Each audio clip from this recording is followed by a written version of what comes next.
सभी विद्यार्थियों का एक बार पुनः इस ई लर्निंग क्लास में स्वागत है।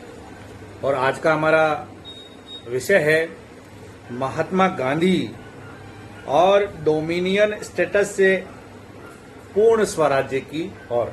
यानी महात्मा गांधी द्वारा भारतीय राष्ट्रीय कांग्रेस के माध्यम से और खिलाफत आंदोलन, असहयोग आंदोलन, सविनय अवज्ञा आंदोलन, इनके माध्यम से किस प्रकार से गांधी ने एक वातावरण तैयार किया था और उस वातावरण की बदौलत ही अब कांग्रेस के बहुत सारे जो लीडर है वो भी ये मानने लग गए थे कि अब ऐसा वातावरण बन गया है कि अब अंग्रेजों के सामने पूर्ण स्वराज्य की मांग की जा सकती है और उसको प्राप्त भी किया जा सकता है। तो आज हम देखेंगे डोमिनियन स्टेटस और पूर्ण स्वराज्य की ओर बढ़ते कदम। 1928-29 के वर्षों में गांधी जी पूरे समय एक और अखिल भारतीय जनसंघर्ष में बढ़ते हुए दबाव पर रोक का कार्य करते रहे। स्पष्ट थे इस बार ये संघर्ष पूर्ण स्वाधीनता के लिए होने वाला था, यानी कि अब पूर्णतः स्वाधीनता से कम कुछ भी मंजूर नहीं था। ऐसी परिस्थितियां बन रही थी। उनकी अनुपस्थिति में मद्रास अधिवेशन जो 1927 में हुआ था, जवाहरलाल नेहरू ने स्वाधीनता का जो आकस्मिक प्रस्ताव प्रस्तुत किया था उसका गांधी जी ने कड़ा विरोध किया था। वे अगले वर्ष कलकत्ता अधिवेशन में समझौते का एक सूत्र स्वीकार करवाने में सफल रहे, जिसमें नेहरू रिपोर्ट के डोमिनियन स्टेटस के लक्ष्य को इस शर्त पर स्वीकार किया गया था कि ब्रिटिश सरकार 1929 के अंत तक यह दर्जा प्रदान कर दे, अन्यथा कांग्रेस सविनय अवज्ञा आंदोलन करने एवं पूर्ण स्वराज्य की मांग करने के लिए स्वतंत्र होगी। सुभाष चंद्र बोस ने पूर्ण स्वाधीनता के लक्ष्य को की तत्काल पुनरुक्ति का संशोधन प्रस्तुत किया। जवाहरलाल नेहरू, तमिलनाडु के सत्यमूर्ति, बंगाल के अनेक प्रतिनिधियों एवं बंबई के कम्युनिस्टों निम्बकर और जोगलेकर ने इसका समर्थन किया, किंतु ये संशोधन 973 के मुकाबले 1350 मतों से पराजित हो गया। 1929 के दौरान गांधी जी ने कांग्रेस की गतिविधियों को रचनात्मक ग्रामीण कार्य, शराबबंदी और ब्रिटिश वस्तुओं के बहिष्कार के साथ ही बारदोली के तरीके से विशिष्ट शिकायतों को दूर करवाने के प्रयत्नों तक ही सीमित रखने का प्रयास किया था। उन्होंने विदेशी कपड़ों की सार्वजनिक होलियां जलाने का आयोजन किया, जिसके लिए उन्हें कलकत्ता में गिरफ्तार किया गया और उन पर सांकेतिक जुर्माना भी किया गया। और खादी के लिए चंदा जमा करते हुए देश का दौरा किया, किंतु किसी कठोर संघर्ष के लिए पड़ने वाले दबाव को वे लगातार अस्वीकार करते रहे। 1928-29 के दौरान गांधी जी का संयम दर्शाने का समय बुजुर्गा वर्ग की झिझक और दुविधा का समय भी था, किंतु गांधी जी के संयम का मूल कारण शायद यह था कि इस अवधि में जो क्षेत्र और सामाजिक समूह बंगाल, पंजाब और बंबई के नगरीय शिक्षित युवक एवं कलकत्ता के कामगार सर्वाधिक प्रमुख रहे थे, उन पर गांधी जी का प्रभाव और नियंत्रण अत्यंत कम था। जुलाई 1929 में उन्होंने स्पष्ट घोषणा की कि जो लोग मेरी शर्तों पर सविनय अवज्ञा आंदोलन में कूदना चाहते हैं, उनका नेतृत्व करना मैं भली भांति जानता हूं। मुझे दूर तक ऐसे संकेत नहीं दिखाई देते हैं।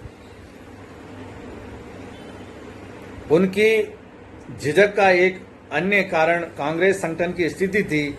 मई 1929 में कांग्रेस की सदस्यता 56,000 ही रह गई थी।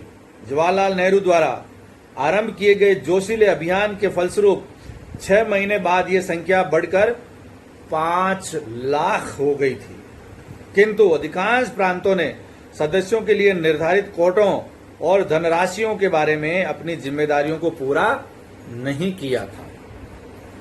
विभाजक और विद्रोही शक्तियों पर अपना प्रभुत्व स्थापित करने में गांधी जी की कुशलता का उदाहरण उसी महीने देखने को मिला जब अधिकांश प्रांतीय कांग्रेस कमेटियों के विरोध और स्वयं जवाहरलाल नेहरू की पर्याप्त अनिच्छा के बावजूद उन्होंने जवाहरलाल नेहरू को ही आगामी कांग्रेस अधिवेशन का सभापति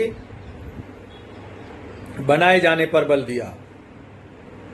10 प्रांतीय कमेटियां गांधी जी को, 5 वल्लभ भाई पटेल को, केवल 3 जवाहरलाल नेहरू को सभापति बनाए जाने के पक्ष में थी। गांधी जी का कहना था कि निसंदेह जवाहरलाल नेहरू अतिवादी है, वे अपने आसपास से कहीं आगे की बात सोचते हैं, किंतु उनमें इतनी विनम्रता और व्यवहारिकता है कि वे अपनी गति को विघटन की सीमा तक नहीं बढ़ाएंगे। भाव तभी प्रचंड शक्ति बनती है जब वे कैद हो जाए। इसी प्रकार देश के युवकों को भी स्वेच्छा से अपनी अक्षय शक्ति को कैद हो जाने देना होगा ताकि उसे नियंत्रित करके बाकायदा नपी तुली एवं आवश्यक मात्रा में छोड़ा जा सके। यानी कि प्रांतीय कांग्रेस कमेटियों का मत अलग था, लेकिन गांधी जी अंदर ही अंदर ये जानते थे कि इस समय कांग्रेस का नेतृत्व कौन सही तरीके से कर सकता है।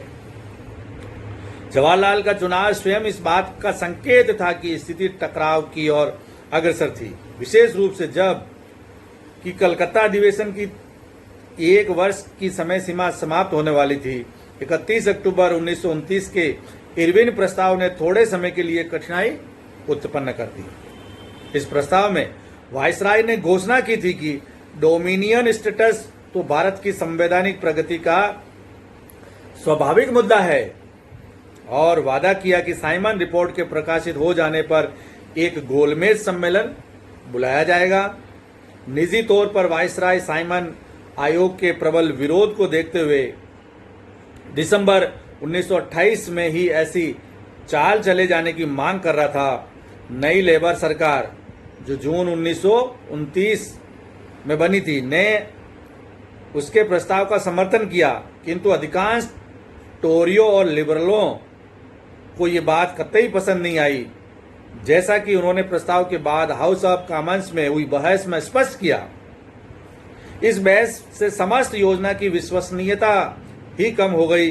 2 नवंबर को गांधी जी, मोतीलाल और मालवीय ने लिबरलों के साथ इस प्रस्ताव को स्वीकार कर लिया, किंतु 4 शर्तों के साथ गोलमेज सम्मेलन में डोमिनियन स्टेटस के ब्यौरों पर बहस हो, न कि मूल सिद्धांतों पर, जिन्हें ब्रिटिश सरकार तुरंत स्वीकार कर लेती। कॉन्फ्रेंस में कांग्रेस के प्रतिनिधि बहुसंख्य हो और एक आम माफी तथा सामान्यतः मेल मिलाप की नीति घोषित की जाए। बोस ने इस दिल्ली समझौते पर हस्ताक्षर करने से इनकार कर दिया। जवाहरलाल नेहरू ने हस्ताक्षर तो कर दिए, किंतु शीघ्र ही उन्हें संशय होने लगा और वे त्यागपत्र देने की इच्छा प्रकट करने लगे। जो भी हो, 23 दिसंबर को गांधी इरविन भेंट में संधि वार्ता टूट गई, क्योंकि वायसराय ने कांग्रेस की शर्तें मानने से साफ इनकार कर दिया था। कांग्रेस के लाहौर अधिवेशन दिसंबर 1929 में जवाहरलाल ने अपना पहला प्रेरक अध्यक्षीय भाषण दिया। उन्होंने बड़ी दिलेरी से स्वतंत्रता आंदोलन के एक नए अंतर्राष्ट्रीय एवं सामाजिक रूप से जुझारू परिप्रेक्ष्य की रूपरेखा प्रस्तुत की। ये परिप्रेक्ष्य अब तक केवल थोड़े से वामपंथी समूहों तक सीमित था।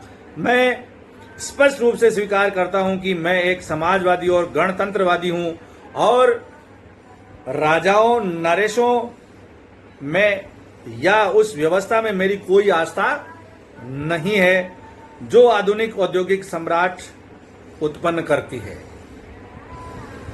उन्होंने जमींदार किसान संघर्ष और पूंजी श्रमिक संघर्ष के समाधान के लिए गांधी जी के प्रिय ट्रस्टीशिप सिद्धांत की आलोचना की। अनेक अंग्रेज सचमुच अपने आप को भारत का ट्रस्टी समझते हैं और फिर भी उन्होंने हमारे देश की क्या स्थिति कर डाली है। फिर भी कार्यवाही के विवरण से ज्ञात होता है कि अधिवेशन पर गांधी जी की ही पकड़ बनी हुई थी। बोस का यह वैकल्पिक प्रस्ताव कि करों की अदायगी तुरंत रोक दी जाए, जहां और जब भी संभव हो आम हड़तालें की जाएं और समानांतर सरकार बनाई जाए, अस्वीकृत हो गया। गांधी जी ने एक ऐसा प्रस्ताव रखने पर जोर दिया जिसमें इरविन की ट्रेन पर बम फेंके जाने की घटना की निंदा की गई थी, जिसे 794 के मुकाबले 742 के मामूली बहुमत से ही पारित किया जा सका। और उन्होंने मुख्य प्रस्ताव को इस तर्क के द्वारा स्वीकार करवा लिया कि प्रतिनिधि या तो प्रस्ताव को उसकी समग्रता में स्वीकार करें या अस्वीकार। इस प्रस्ताव में इरविन का मैत्रीपूर्ण उल्लेख सम्मिलित था और इरविन की पेशकश पर कांग्रेस वर्किंग कमेटी के आरंभिक दृष्टिकोण को उचित ठहराया गया था और भविष्य में बातचीत की संभावना न रहने देने को अस्वीकार किया गया था। सबसे बढ़कर यह कि यद्यपि बोस और जवाहरलाल दोनों ने ही ऐसे सविनय अवज्ञा आंदोलन की कल्पना की थी जिसकी चरम परिणति आम हड़तालों में होती, मगर तय यह हुआ कि आगे उठाए जाने वाले कदमों के कार्यक्रम की योजना अखिल भारतीय कांग्रेस कमेटी बनाएगी। इसका अर्थ यह था कि ये कार्यक्रम गांधी जी ही बनाएंगे। इन सब सीमाओं के होते हुए भी ये मानना पड़ेगा कि संसार के सबसे बड़े उपनिवेश में साम्राज्यवाद विरोधी आंदोलन अब गुणात्मक रूप से एक नए चरण में प्रवेश कर रहा था। आखिरकार नए वर्ष की पूर्व वेला में कांग्रेस ने पूर्ण स्वराज्य का नारा अपना ही लिया और न केवल वंदे मातरम बल्कि इनकलाब जिंदाबाद के नारों के बीच राष्ट्रीय तिरंगा लहराया गया। तो इस प्रकार से डोमिनियन स्टेटस से पूर्ण स्वराज्य की ओर बढ़ते कांग्रेस के कदम और उसमें गांधी जी की छत्र छाया, वो एक अतिवादी क्रांतिकारी या तुरंत कदम उठाने के पक्ष में नहीं होकर के धीरे धीरे अंग्रेजों की मित्रता से, अंग्रेजों के सहयोग के माध्यम से पूर्ण स्वराज्य प्राप्त करना चाह रहे थे। उनको मालूम था कि यदि उग्र आंदोलन, हड़तालें, तोड़फोड़ की गई तो जो ब्रिटिश शक्ति है, ब्रिटिश सरकार है, वो जोर जबरदस्ती या शक्ति के माध्यम से इस आंदोलन को बर्बाद कर देगी, खत्म कर देगी। इसलिए वो टकराव की नीति की बजाय सहयोग की नीति अपना रहे थे।